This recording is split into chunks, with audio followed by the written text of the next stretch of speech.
जय सिया राम मित्रों। जैसा कि आप सभी का हमें पोस्ट पे रोज़ कमेंट आता था कि आप सिर्फ़ हनुमानगढ़ी की पोस्ट डालते हैं, कभी हमें दर्शन भी कराएँ। तो आज हमें सौभाग्य से बाबा का बुलावा आया है और हम अयोध्या की धाम की तरफ जा रहे हैं। तो हमने सोचा क्यों ना एक ब्लॉग बना कर के आपको दर्शन भी कराया जाए और जो लोग यहाँ आने के इच्छुक हैं, उन्हें हर प्रकार की जानकारी भी दी जाए ताकि वो सुगमता से यहाँ आ सकें। अयोध्या जी धाम को हम विश्व की धार्मिक धरोहर और सांस्कृतिक धरोहर के रूप में देख सकते हैं या भारत की धार्मिक राजधानी के रूप में भी देख सकते हैं। तो हम बात करें अयोध्या नगरी की स्थित कहाँ पर है या तो भारत के सबसे प्रमुख राज्य उत्तर प्रदेश में सरयू नदी के किनारे यह जिला जिसका नाम अयोध्या जी धाम है स्थित है। आप यहाँ आ सकते हैं अगर आप हवाई जहाज के रास्ते यहाँ आना चाहते हैं, चाहे देश के किसी कोने से या अंतर्राष्ट्रीय किसी कोने से भी, तो यहाँ पे कोई अपना एयरपोर्ट नहीं है, कोई हवाई अड्डा नहीं है। जल्द ही यहाँ पे एक श्री राम के नाम पे एयरपोर्ट बनने वाला है, कार्य प्रगति पर है पर अभी बना नहीं है। तो यहाँ आने के लिए आप लखनऊ होकर के आ सकते हैं जो कि उत्तर प्रदेश की राजधानी है, जो कि मात्र 130 से 140 किलोमीटर की दूरी पर है अयोध्या धाम से। तो आप वहाँ से बाई रोड आराम से 2 घंटे, ढाई घंटे में पहुँच सकते हैं अयोध्या। और भारत के किसी और क्षेत्र से आप आना चाहें तो आप रेलवेज़ के थ्रू भी आ सकते हैं, अपना स्टेशन है यहाँ पर। और बाई रोड तो आप बिल्कुल ही पहुँच सकते हैं अयोध्या नगरी में दर्शन करने के लिए। तो जैसा हम लोग चल रहे हैं और हम अयोध्या में बस प्रवेश ही करने वाले हैं। अयोध्या नगरी की खासियत आपको यह मिलेगी कि यहाँ पे जितने भी पुल हैं उनको सजाया गया है इस रूप से कि यह धार्मिक नगरी है एक। तो आपको यहाँ के पुल पर, फ्लाईओवर्स पर रामायण के कुछ अंश, रामचरितमानस के कुछ ना कुछ अंश देखने को मिल जाएँगे, लोक कथाओं के कुछ अंश बने मिल जाएँगे। तो एक सुंदर दृश्य है, जब आप गाड़ी से जाएँगे तो आप इस चीज़ को एन्जॉय कर सकते हैं। मेन हाईवे से कोई बहुत दूरी पे नहीं, जैसा कि आप सामने बोर्ड देख सकते हैं, मात्र 3.5 किलोमीटर ही हनुमानगढ़ी है जहाँ हम दर्शन करने जा रहे हैं। अयोध्या में दर्शन करने के बहुत सारे प्रमुख स्थान हैं, जैसे कि हनुमानगढ़ी, राम जन्मभूमि, दशरथ महल, कनक भवन, भरत दरबार, सीता रोड, बहुत सारे मंदिर एवं स्थान जिसके आप दर्शन कर सकते हैं। अभी हम चल रहे हैं हनुमानगढ़ी की ओर, क्योंकि ऐसा मानते हैं कि जब लंका पर विजय प्राप्त करके श्री रामचंद्र जी अयोध्या वापस लौटे थे, तो उन्होंने हनुमान जी को अयोध्या की सबसे ऊँची भूमि हनुमानगढ़ी को, जैसा आप देखेंगे कि वो एक किले पर स्थित है और वो अयोध्या का सबसे ऊँचा स्थान है, वहाँ पर बिठाया था पूरी अयोध्या की सुरक्षा के लिए। और ये कहा भी था कि जो भी पहले उनका दर्शन करने के बाद श्री राम जी का दर्शन करेगा, उसके दर्शन ही सफल माने जाएँगे। राम जन्मभूमि हालाँकि पहले पड़ता है हनुमानगढ़ी से, तो कुछ लोग प्रयास करते हैं गाइड वगैरह कि आपको पहले राम जन्मभूमि के दर्शन करा के फिर अयोध्या हनुमानगढ़ी ले जाए। लेकिन आप कोशिश यही करें कि पहले हनुमानगढ़ी के ही दर्शन करें जैसा कि मान्यता है। तो हम लोग अभी चल रहे हैं हनुमानगढ़ी के दर्शन करने। आज इस वीडियो में हम आपको हनुमानगढ़ी के दर्शन कराएँगे, जानकारी हम आपको सभी जगहों की देंगे और आप सारी जगहों को एक दिन में आराम से कवर कर सकते हैं। सब कुछ जो श्री राम जन्मभूमि है, हनुमानगढ़ी है या भरत दरबार है, दशरथ महल है, सब कुछ 2.5 से 3 किलोमीटर की दूरी पर ही है। आपको वहाँ रिक्शा वगैरह भी मिल सकता है, लेकिन आप वहाँ गुमराह ना हो, 2-4 लोग गुमराह करने की कोशिश भी कर सकते हैं। लेकिन आपको ये पता होना चाहिए कि सब कुछ बहुत आस-पास ही है, तो उसी हिसाब से आप गाइड को या रिक्शे वालों को पैसे दें। गाइड करने की आपको अगर आवश्यकता लगती है तो आप बिल्कुल कर सकते हैं, वैसे बिना गाइड के भी आप आराम से दर्शन कर सकते हैं। यहाँ पे ऐसा कुछ भी छुपा हुआ या कुछ भी ऐसा नहीं है जिसकी मान्यता आपको नहीं पता होगी। तो अब हम लोग चल रहे हैं हनुमानगढ़ी की तरफ, सामने ही कुछ दूर पे हनुमानगढ़ी का मंदिर है। वहाँ की सबसे बड़ी ख़ासियत ये है कि विश्व की सबसे छोटी प्रतिमा, मात्र 6 इंच की प्रतिमा है हनुमान जी की यहाँ पे। जैसा कि आप फ़ोटो में जब हनुमानगढ़ी की देखते होंगे तो आपको मूर्ति काफ़ी बड़ी लगती होगी, किंतु ऐसा है नहीं। सिर्फ़ 6 इंच की प्रतिमा है और उसके पीछे का कारण यह है कि ये बाल रूप की प्रतिमा है हनुमान जी की। माँ अंजनी के साथ हनुमान जी यहाँ पे हैं, तो ये बहुत अच्छा दृश्य होगा। आप यहाँ पे दर्शन करेंगे तो आपको बहुत आनंद मिलेगा। बस इसी रोड पे जैसे ही हम चलेंगे तो आपको दाहिने या बाईं तरफ कई सारी पार्किंग्स मिलेंगी। कुछ प्राइवेट पार्किंग होंगी, कुछ गवर्नमेंट की पार्किंग भी होगी। मंदिर से कुछ दूर पहले ही आपको गाड़ी का प्रवेश वर्जित कर दिया जाएगा, तो आप गाड़ी पार्किंग में लगा करके ही जाएँ, क्योंकि रोड बहुत चौड़ी नहीं है, तो आप रोड किनारे नहीं लगा सकते, गाड़ी टो हो जाएगी। गाड़ी पार्किंग में ही लगा के जाएँ। प्राइवेट पार्किंग का दाम करीब ₹50 के आसपास है, तो आप वहाँ गाड़ी लगा करके आराम से दर्शन करें और आप पैदल सब कुछ घूम सकते हैं, जैसा मैंने आपको बताया कि सब 3 किलोमीटर के अंदर में ही है। तो और आप जब पैदल इनकी सड़कों पे घूमेंगे, चीज़ें देखते चलेंगे, तो आपको और आनंद मिलेगा।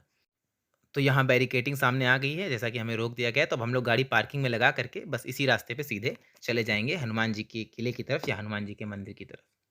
तो हम पार्किंग में गाड़ी लगा करके निकल आए हैं। सामने जैसे आप देख सकते हैं आस-पास बहुत सारे मंदिर हैं, झंडे मिल रहे हैं, तो ये अयोध्या की भूमि है। यहाँ पे आपको ऐसे बहुत सारे मंदिर देखने को मिलेंगे, तो हम लोग चल रहे हैं अब मंदिर की तरफ, दर्शन करने के लिए आगे बढ़ रहे हैं। तो यहाँ से बस 200-250 मीटर पे ही मंदिर है बाईं ओर। ये देखिए आपको बहुत सारे यहाँ पे रेस्टोरेंट दिख जाएँगे, आस-पास बहुत सारी दुकानें दिख जाएँगी जहाँ पूजा का सामान, बच्चों के लिए सामान या सिंदूर वगैरह आपको मिल जाएगा। तो अभी हम लोग चलेंगे इसी रोड पे कुछ दूर, तो आपको हनुमान जी के दर्शन होंगे। तो यह भी अंदर जाने का एक मार्ग है, गलियों से होते हुए भी आप जा सकते हैं। एक सामने से भी रास्ता है, पर ये छोटा पड़ता है तो हम यहाँ से जा रहे हैं दर्शन करने के लिए। और पतली गलियाँ, पुराने मकान जब आप देखेंगे तो आपको पता चलेगा कि कितना पौराणिक ये शहर है। ये देखिए आपको यहाँ पे पुजारी, संत बहुत दिखेंगे, कितना पौराणिक ये शहर है और कितनी ज़्यादा इसकी महत्वता है। ये आपको पता चलना है तो आप गलियों के रास्ते ही जाएँगे तो आपको ज़्यादा बेहतर से पता चलेगा। हर गली में आपको कुछ मंदिर मिलेंगे, साधु संत मिलेंगे और हम सामने पहुँच चुके। यहाँ भी पूरा कंस्ट्रक्शन का काम चल रहा है, जैसा कि मैंने आपको बताया कि पूरा अयोध्या निर्माणाधीन है अभी। बहुत विकास हो रहा है यहाँ पे, सरकार अच्छा काम कर रही है, देख कर के खुशी भी मिलती है जब आपके धाम को इतना महत्व दिया जाता है। तो चारों तरफ काम चल रहा है, तो इसलिए आपको थोड़ा-सा यहाँ पे वो मिलेगा कि कंस्ट्रक्शन का सामान वगैरह दिखेगा, पर द मंदिर सामने है, आप देख सकते हैं, सामने हनुमानगढ़ी दरबार लिखा हुआ है। ये चारों तरफ प्रसाद मिल रहे हैं, आपको जहाँ से इच्छा हो आप प्रसाद ले सकते हैं। लड्डू यहाँ पर प्रसाद चढ़ता है अंदर और माला चढ़ाई जाती है आपके अंदर, तो आप माला और प्रसाद लेकर के दर्शन के लिए जा सकते हैं। तो अब हम लोग बस माला और प्रसाद ले लें, तो फिर चलते हैं दर्शन करने। चुके हैं और चल रहे हैं सीधा मंदिर के अंदर। यहाँ पे 73 सीढ़ियाँ हैं जो आपको ऊपर की तरफ ले जाती हैं और बहुत सुंदर सीढ़ियाँ हैं ये। आप देख सकते हैं, अच्छे से बना हुआ है मंदिर। तो हम लोग बस ऊपर पहुँच चुके हैं और सामने ही आपको हनुमान जी का दरबार देखने को मिलेगा। और ये मंदिर में आ गए हैं, बहुत भव्य मंदिर और बहुत सुंदर मंदिर है, इतने आकर्षक रंग यहाँ पे आपको देखने के मिलेंगे। आपको बहुत मज़ा आएगी यहाँ करके। और यहाँ पे दीवालों पे आपको हनुमान चालीसा और बहुत कुछ पत्थरों पे गढ़ा भी मिल जाएगा, तो दर्शन करने में आपको बहुत आनंद आएगा। और अब हम लोग दर्शन कर रहे हैं, तो देखिए सामने पुजारी जी लोग हैं और बाबा को माला चढ़ने चली गई है, तो आप लोग दर्शन का लाभ ले सकते हैं। सामने हमारे बाबा जी हैं, बाबा जी के दर्शन करें और बहुत आनंद आता है। इस समय जो आपको भावना होगी, ये शब्दों में नहीं बताई जा सकती। बहुत आनंद आता है, बहुत भव्य मंदिर बना है। सामने देखिए बाबा जी के दर्शन आपको हो रहे हैं, तो हम लोगों ने तो भाई दर्शन कर लिए। अब हम दर्शन करके मंदिर में ही आगे बढ़ेंगे।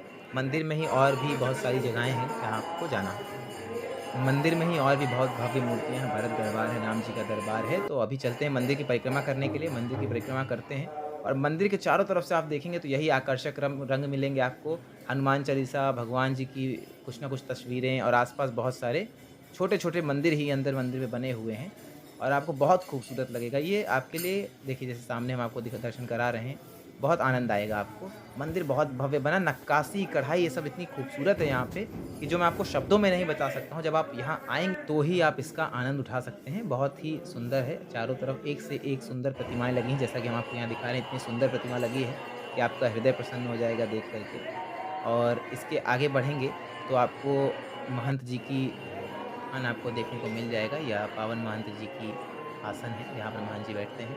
और ये पूरा हनुमानगढ़ी मंदिर आपका जो एक कोने से ऐसा ही दिखता है, सामने बजरंगबली है। अब हम लोग दर्शन पूर्ण करके चलते हैं बाहर की तरफ, बाकी जगह भी देखेंगे। अब इसके आगे राम जन्मभूमि में फ़ोन ले जाने की या और कोई सामान ले जाने की अनुमति नहीं है, तो हम वहाँ का वीडियो नहीं बना पाएँगे, लेकिन आपको बता देते हैं। देखिए जैसे सामने आप देख रहे हैं, ये महाराजा दशरथ जी का राजमहल है, जहाँ पे महाराजा दशरथ जी रहते थे। तो ये भी आप दर्शन कर सकते हैं, आस-पास और बहुत स्थान हैं। अब हम लोग निकलेंगे राम जन्मभूमि की तरफ, जहाँ फ़ोन नहीं ले जाया जा सकता है। तो अब हम वापस आ चुके हैं और जा रहे हैं आगे की तरफ, और जहाँ पे आपको प्रसाद वग़ैरह मिल जाएगा और मिल जाएगा आपको कुछ सामान, अगर आप घर के लिए लेना चाहते हैं, शालका वग़ैरह मिल जाएगी, बहुत अच्छे-अच्छे सामान आपको मिल जाएँगे। अगर आप घर के लिए प्रसाद ले जाना चाहते हैं तो रघुपति प्रसादम करके एक स्थान है, यहाँ पे बहुत अच्छे आपको लड्डू मिल जाएँगे और सामने रेट वग़ैरह लिखा हुआ है, सब कुछ उसी हिसाब से मिलेगा, सब कुछ ट्रांसपेरेंट है और काफ़ी अच्छा सामान है। बगल में ही उसके राम जी की रसोई है, राम रसोई के नाम से जगह है, जहाँ पे आपको प्रसाद मिलेगा, वो भी निःशुल्क होगा, आप बैठ के प्रसाद खा सकते हैं, भोजन ग्रहण कर सकते हैं। तो ये दोनों जगह आप जाएँ। अब देखिए सामने आप मेरे क्रेन देख सकते हैं, मैं आपको दिखाने की कोशिश करता हूँ। ये जो पूरी आप जगह देख रहे हैं, इसमें जो क्रेन दिख रहा है, ये वो साइट है जहाँ पर राम मंदिर का काम चल रहा है। उधर हम कैमरा नहीं ले जा सकते, पर मैं यहाँ से आपको दिखाने का प्रयास कर रहा हूँ, अगर आप देख पा रहे हो तो, कि सामने क्रेन्स हैं। कि वो पावन जन्मभूमि है जहाँ रामलला का जन्म हुआ था। हम आशा करते हैं जल्द ये बन जाएगी तो हम आपको अंदर के भी दर्शन कराएँगे, लेकर चलेंगे कभी, लेकिन अभी फ़िलहाल हम आपको नहीं ले जा सकते हैं। तो अब हम लोग वापस की तरफ निकल चुके हैं। इस जन्मभूमि के पास भी रोड बन रही है, जैसा आप देख सकते हैं। एक तरफ राम जन्मभूमि है, उसी के सामने बहुत चौड़ी रोड बन रही है, जिसको कोशिश कर रहे हैं कि हाईवे से जोड़ दिया जाए। तो ये बहुत सुगम हो जाएगा आने वाले समय में आपके लिए। तो अभी बहुत अच्छा काम हो रहा है, मैं तो बहुत खुश हुआ। दर्शन करके हम लोग वापस आ रहे हैं, तो बहुत खुश हुआ कि इतना अच्छा यहाँ पे दर्शन करने का मौका मिला। आनंद आया दर्शन करके, और हम दर्शन करके अब जा रहे हैं सरजू नदी के तट की तरफ। बहुत विकास हुआ है यहाँ पर। पहले भी मैं कई बार अयोध्या आया हूँ, लेकिन इस समय जो अयोध्या में की स्थिति है, अभी तो पूरा निर्माणाधीन है, लेकिन देख कर के इतनी खुशी हो रही है कि इतना यहाँ पे काम हो रहा है, तो बहुत अच्छा लग रहा है। आप अवश्य आएँ, बहुत आनंद आएगा आपको। बहुत अच्छी जगह है ये। ये पावन नगरी की व्याख्या मैं मुँह से नहीं कर सकता, और जो भी यहाँ आया है, वो एक एक बार भी आया है, वो जानता है कि यहाँ की व्याख्या या यहाँ के प्रभावों की व्याख्या मुँह के द्वारा नहीं की जा सकती। अगर आप आएँगे, तो ही आप उसका वास्तविक अनुभव कर सकते हैं। तो ज़रूर यहाँ पर आएँ। ये पावन सरजू जी हैं, सरजू नदी है जिसके ऊपर से हम लोग जा रहे हैं, ये रास्ता आगे बढ़ रहा है। गोरखपुर की तरफ जाता है ये रास्ता, तो अगर आप सरजू जी के दर्शन ऊपर से करना चाहें, घाट पे भी जा सकते हैं आप, राम की पौड़ी है वहाँ जा सकते हैं। हम आगे की तरफ निकल रहे हैं तो यहीं से होते हुए जा रहे हैं। बहुत आनंदमय रहा। आशा करते हैं ये व्लॉग आपको पसंद आया होगा, आपको जितनी जानकारी की आवश्यकता होगी, वो सारी जानकारी इस व्लॉग के थ्रू मिल गई होगी और भी कुछ बच गया हो तो आप कमेंट सेक्शन में पूछ सकते हैं। और आप एक बार अवश्य दर्शन करने आएँ तो आपको यहाँ पे बहुत आनंद आएगा। तो इसी बात के साथ चलते हैं हम, मिलते हैं अगली वीडियो में जहाँ हम आपको बाकी जगह के दर्शन कराएँगे। जय जय श्री सीताराम, जय